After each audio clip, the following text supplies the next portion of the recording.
이 시간 하나님의 말씀은 고린도전서 8장 1절에서부터 13절까지의 말씀입니다. 오늘의 말씀의 제목이 지식과 사랑이라는 말씀으로 은혜를 나눌까 합니다. 먼저 제가 좀 더 쉽게 오늘의 본문의 말씀을 여러분들에게 들려드리겠습니다. 8장 1절부터 13절의 말씀입니다. 이제 우상에게 제물로 바친 음식을 먹는 문제에 대해 말씀을 드리겠습니다. 여러분이 우리는 다 지식이 있다고 주장하는 것을 우리는 알고 있습니다. 그러나 지식은 교만하게 하고 사랑은 덕을 세운다는 사실입니다.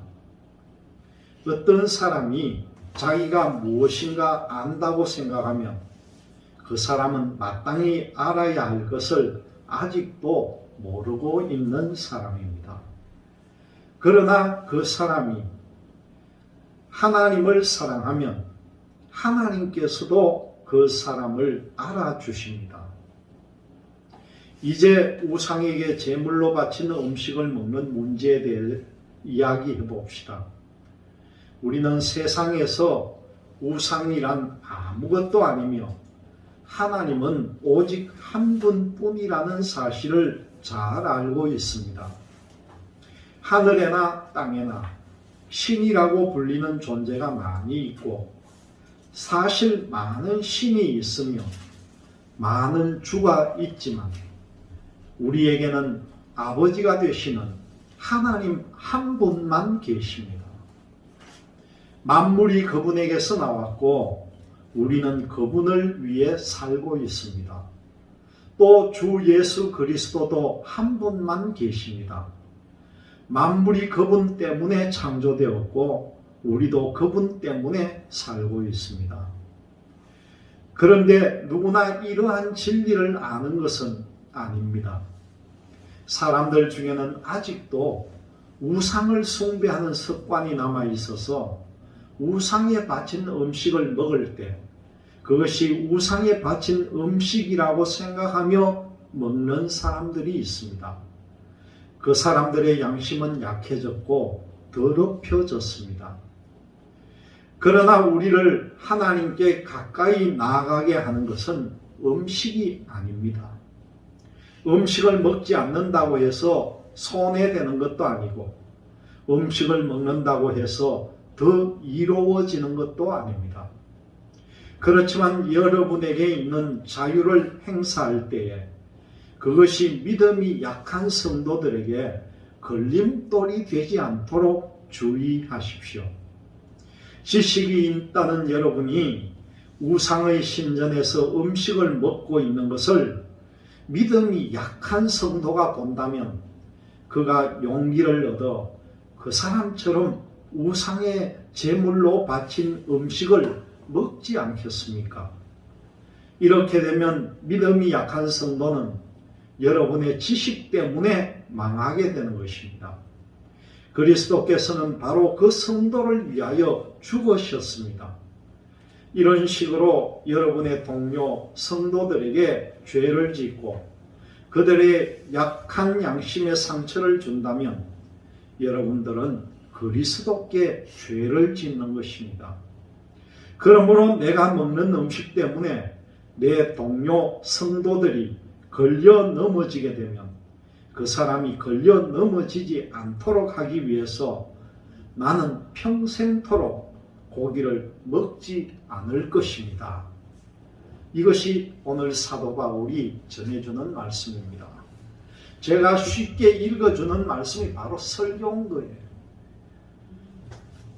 지금 오늘의 이 말씀은 고린도 교회에서 논란이 된 우상 제물에 대한 말씀입니다. 이 말씀의 내용을 좀 더 넓게 본다면요, 이 8장에서부터 이 다음에 나오는 11장 1절까지 말씀을 지식과 사랑이다 하는 주제로 정하고 읽어보면 더 이해가 쉬울 것입니다.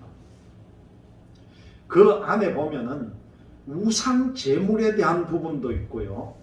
사도의 권리도 또 우상 숭배와 또 더 나아가서 11장부터 시작되는 교회 안에서 여자 성도의 위치나 또 그 다음에 나오는 성만찬에 대한 바른 지식을 여러분들에게 알려주고 또 권면하면서까지 제대로 읽을 수 있는 부분이 오늘 이 고린도전서 8장부터 11장에서 계속 이어져 오고 있습니다. 오늘 이 말씀을 통해 보면은 사람의 지식보다는 더 사랑으로 모든 일을 해야 된다. 그렇게 가르쳐 줍니다. 지금 고린도 교회에서는요, 우상에게 바쳐진 제물을 먹는 게 옳은지 아니면 먹지 않아야 되는지에 대한 논쟁이 벌어지고 있습니다. 여기에 대해서 바울은 그 대답의 처음을 지식과 사랑으로 시작한다는 것이요. 그것은 우상의 제물이 먹어도 되고 먹어서는 안 되는 개인적인 판단이 아니라 하나님의 신앙 공동체인 교회 안에서 그 복음의 정신으로 풀어가야 할 중요한 부분이기 때문이라는 겁니다. 고린도 교회 교인들은 그 문제를 지식으로 풀어가려고 했습니다. 이들의 주장을 엿보면요, 우상은 헛것이니까 그 우상에게 드려진 제물 또한 의미가 없는 것이다. 그러니까 우리는 먹어도 되는 권리가 있다. 제물을 먹게 되면은 우상을 숭배하던 예전 모습으로 돌아가는 것이니까 이제 우리는 새롭게 살아야 한다. 그런 주장들이 있다는 거죠. 이에 대해서 사도 바울은 뭐라고 대답을 해줍니까? 1절에 보니까 바울은요, 우리는 이 문제를 판단할 수 있는 지식을 가지고 있다. 하지만 지식만으로 사람을 교만하게 하고 덕을 세워주는 사랑이 필요하다. 그렇게 권면을 합니다. 그리고 2절 말씀에는 보면은요, 무엇을 아는 줄로 생각하면은 마땅히 알아야 할 것을 알지 못하고 이에 만족해버리는 어리석음을 범할 수 있다. 그렇게 말씀합니다. 지식보다 서로를 품고 너그럽게 대하여서 그 공동체를 더 굳건하게 하는 사랑이 필요하다. 그렇게 말씀합니다. 이 두 구절에 바울 사도가 우상의 제물에 대한 문제를 풀어가는 매우 중요한 열쇠를 우리는 보게 된다는 거죠. 이것은 고린도 교회를 참된 하나님의 교회로 세우는 일이 그 어떤 것보다도 소중하고요. 이를 위해서 지식도 필요하지만 지식보다 더욱 요청되는 것이 뭐냐고 하면 서로가 서로를 향한 사랑이라는 말씀입니다. 여러분, 가정도 그렇고요, 교회도 그렇고 여러 다양한 사람들이 함께 모여서 하나가 된 공동체를 이루는 곳에는요, 어김없이 이런저런 일로 인해서 서로 간에 갈등도 생기고 대립이 생길 수밖에 없다는 거죠. 옳다고 생각하는 것이 다르고 또 서로가 가지고 있는 기준점이 다를 수 있기 때문이라는 겁니다. 그래서 이 오늘 말씀은요, 우리의 신앙 공동체인 교회뿐만 아니라 사회나 그 어느 곳, 현대의 다양한 공동체마다 우리에게 주시는 중요한 교훈이라는 겁니다. 너무 쉽게 논쟁을 하고 내가 옳으니 네가 옳으니 옳고 그름으로 나누어지기보다 서로를 하나 되게 하여서 하나님의 아름다운 사역에 함께 참여하는 그런 기쁨을 누리게 하는 것. 이것이 참 쉬운 일은 아니겠지만은 우리가 결코 놓지 않고 끈질기게 붙잡고 이루어야 할 소중한 가치라는 말입니다. 요즘 특별히 이 대선 기간이 되다 보니까 얼마나 논쟁을 하고 비판을 하고 온갖 역선전이 나오고 혼탁한지 어떤 때는 뉴스를 보기가 싫을 때가 있는 거예요. 이런 모든 일들, 정말 소중한 일들 만들려면은 서로가 적으로 생각하지 말고 정말 손톱만큼이라도 사랑을 품고 있다 보면은 얼마나 그게 더 덕스러운 태도가 되는지 모릅니다. 요즘 제가 가만 보면서 느끼는 게, 토론을 하든 뭘 하든 참는 사람이 이기는 거구나.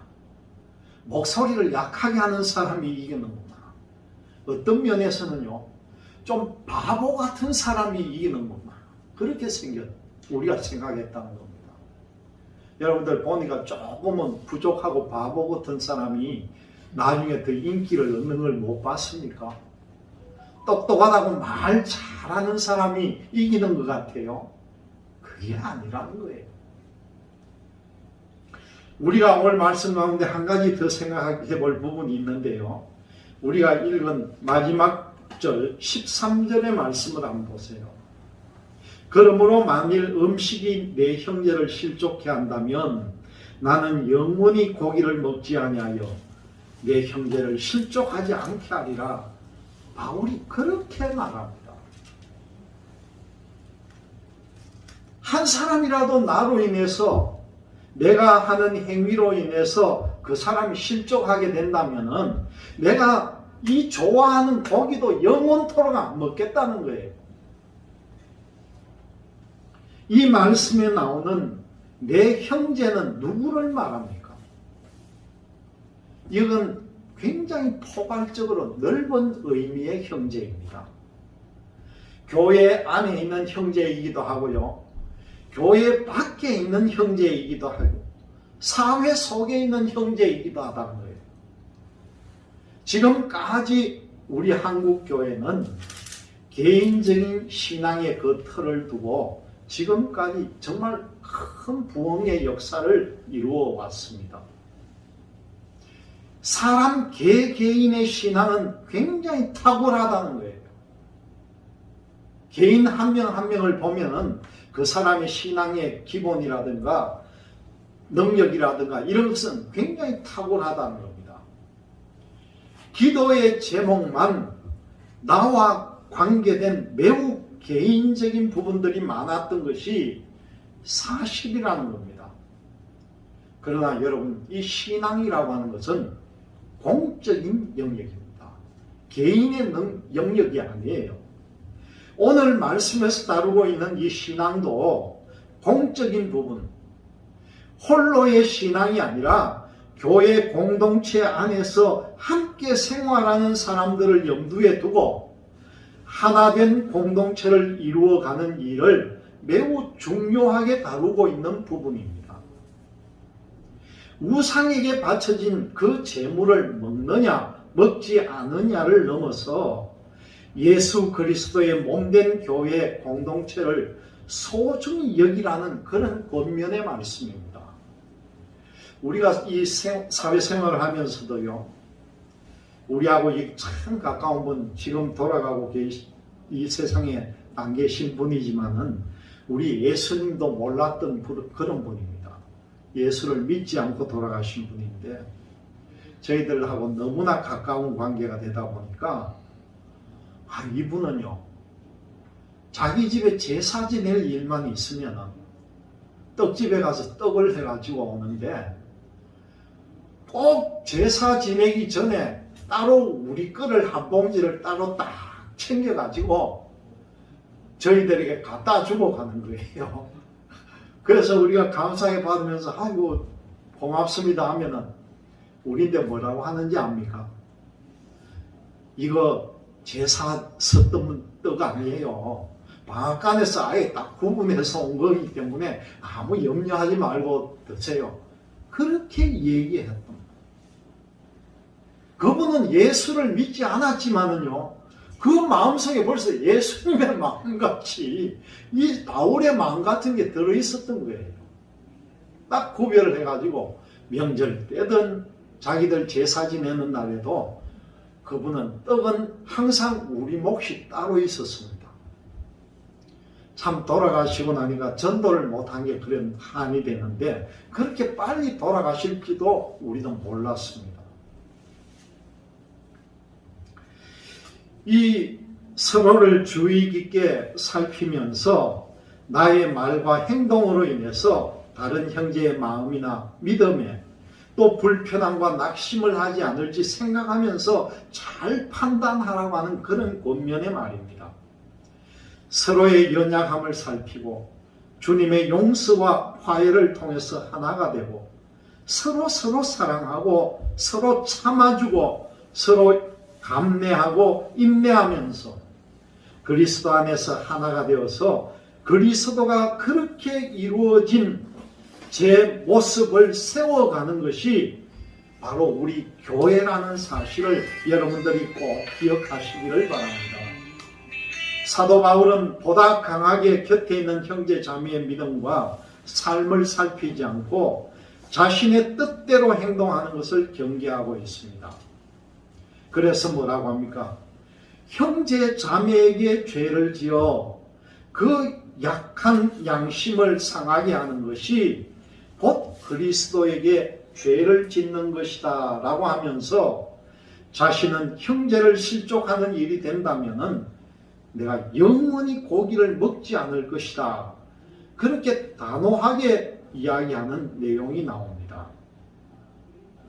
신앙은요, 주관적이나 개인적인 것이 아니라는 겁니다. 철저하게 객관적이고 공동체적이어야 함을 말씀하고 있습니다. 하나님을 사랑하고 내 이웃을 내 몸과 같이 사랑하라는 말씀은 뭡니까? 우리의 삶이 이웃으로 확장되게 하고 하나님께로 확장이 되어서 나님 없이 하나됨을 우리에게 가르쳐 준다는 거죠. 지식은 교만하게 하고 높낮이를 만들어내지만은요, 사랑은 모든 일을 품어서 하나 되게 하는 덕을 세워줍니다. 주님의 사랑으로 세워진 교회는 뜨거운 인간애가 아니라요, 그리스도의 사랑과 말씀으로 비로소 참 공동체가 되고 하늘 아버지의 참된 뜻을 이루는 삶에서 형제 자매가 되게 한다는 것이에요. 얼마 전에 한번 제가 유튜브를 보니까 미국의 한 고등학교 학교에서 졸업식이 있었는데 그 졸업식 가운데 여러분 기억하실지 몰라도 학생이 나와가지고 졸업을 답사를 하는 장면이 있잖아요. 그런데 미국에 있는 그 고등학교 학생이 답사를 하러 그 교단 위에 서서 연설을 하는데 처음에는 형식적으로 그 답사하는 내용을 잘 얘기를 하다가요, 제가 답사를 대신해서 여러분에게 이 말씀을 드리겠습니다 하면서 그 학생이 뜬금없이 주기도문을 답사를 하는 거예요. 졸업식장에서. 앞부분에는 감사합니다. 지금까지 학교에 잘 지내게 해주시고 졸업할 수 있게 해주신 선생님께도 감사하고 이런 이야기를 하다가 서가지고는 여러분 저는 특별한 답사를 하겠습니다 하더니만은 하늘에 계신 우리 아버지, 아버지의 이름을 거룩하게 하시며 아버지의 나라가 오게 하시고 또 아버지의 뜻이 하늘에서와 같이 땅에서도 이루어지게 하소서. 이 주기도문을 처음부터 끝까지 읽는 거예요. 그 순간에 어떻게 됐겠습니까? 교장 선생님도 깜짝 놀랐고 선생님들도 깜짝 놀랐는데 그 앞에 앉아있던 학생들이요, 주기도문이 읽게 되자 모두가 일어서가지고 기립을 하는 거예요. 그리고 주기도문 끝나면서 답사가 끝나자 박수를 치는 겁니다. 여러분, 이런 모습이 과연 그 학생으로 인해서 얼마나 거기에 그 듣고 있는 학생들에게 영향력을 주겠느냐는 거예요. 오늘날 시대에는 이 학생처럼 용기가 있고 자신 있는 신앙인이 필요하다는 겁니다. 사회 어느 곳에 가든 어떤 위치에 있든지 간에 담대하게 할 수 있는 그 용기가 누구에게나 필요하다는 거죠. 이 학생이 나중에 답사가 끝나고 난 뒤에 말을 합니다. 어저께 교장 선생님에게 내일 답사를 어떻게 할 것인지 적어가지고 그 검사를 맡았다는 거예요. 그래서 가져갔더니만 교장 선생님 쭉 읽어보고 이 내용대로 답사하면 되겠네. 내일 이렇게 해라. 그렇게 해서 건네받았는데 막상 자기가 답사해서 올라갈 때는 완전히 변화를 일으키는 답사를 했다는 겁니다. 여러분, 신앙은요, 아는 것이 아니라 이 신앙이라고 하는 사는 것이기 때문에 주님에게서 배운 겸손과 온유로 서로를 헤아리면서 그리스도의 몸으로 함께 서가는 것이라는 거예요. 이것이 바로 교회고 사회고 우리의 가정입니다. 오늘 우리의 마음에 깊이 이 말씀을 기억하고 애써야 할 신앙의 소중한 덕목이 바로 이것이라는 겁니다. 이 말씀으로 살아가는 모든 여러분들에게 주님이 함께 도와주시고 힘이 되어 주실 것을 주님의 이름으로 기원드립니다.